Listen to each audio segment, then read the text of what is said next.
As soon as I got to the end of the driveway, I turned up the country music station I kept my radio on, stomped the gas pedal, and shot out into the street, so mad I could have spit. Scraped the tailpipe on the curb, too. I didn't care. I hunched over the wheel, getting madder and madder. Lurleen was going to regret the day she tried to cross me. I'd thought she was my friend. I'd worked hard for her, always taking on the worst of our clients, the ones that the other girls couldn't or wouldn't handle. I'd increased her business and made money for her, and what did I get? A piddling 25 cents an hour raise and a $25 bonus last Christmas. And she'd bought a new Mercury Cougar for herself, all the time moaning about the cost of overhead and how she didn't know how she was able to stay in business. Well, I could tell her that. She was able to stay in business because she had people like me doing the dirty work while she sat in an office making out deposit slips. The thought of it made me grip the wheel harder and stomp on the gas, billboards and speed limit signs flashing by. All I could think of was Lurleen's prissy self trying to run my personal business as well as her own. And that hair, a woman in her 50s, which she'd never admit to being, just oughtn't to use anything darker than Clairol No. 120, natural dark brown. But you couldn't tell her anything. Except today, she was going to hear it from me. I'd confided in her, thinking she'd wish me well.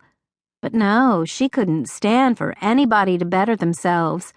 I should have had my head examined for telling her about me and Mr. Howard. I should have known she'd go behind my back and try to do me in.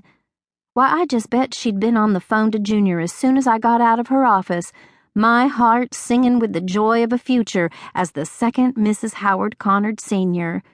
Oh, dang and double dang. Blue lights flashing in my rearview mirror. My foot came off the gas, instinct, you know, and I turned the radio down, hoping the cop car would swing past me on its way to somewhere else. But no, it slowed down with me, and I saw an arm motioning out the window for me to pull over. This had to be my worst bad luck day. Slowing, I brought the car to rest on the shoulder. I held onto the steering wheel with both hands, my head hanging down between my arms. Other cars passed by, the drivers slowing down to crane their necks at my misfortune.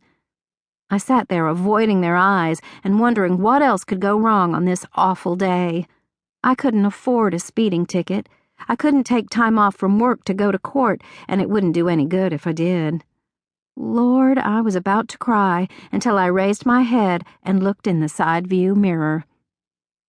He was climbing out of the patrol car, all 6 foot 2 inches and 190 pounds of him fitting into that dark blue deputy's uniform like it had been handmade for him. I'd never been sure of what sauntering meant exactly until I saw Bobby Lee Moser do some of it. I watched him fit his hat carefully on his head, worried about messing up that thick head of hair he was so proud of. Vain as a peacock. He reached back into his car and brought out a ticket book. Then he sauntered over to my window, grinning like he was God's gift to every woman in the world. Well, at one time I'd thought he was. By the time he got to my car and leaned down to look in my window, the grin was gone. I couldn't see his eyes because of those black aviator shades that made him look hard as nails and just as cold. "Ma'am?" he said, just as serious and impersonal as he could get, overlooking the fact, I guess, that I knew how he looked with his pants off.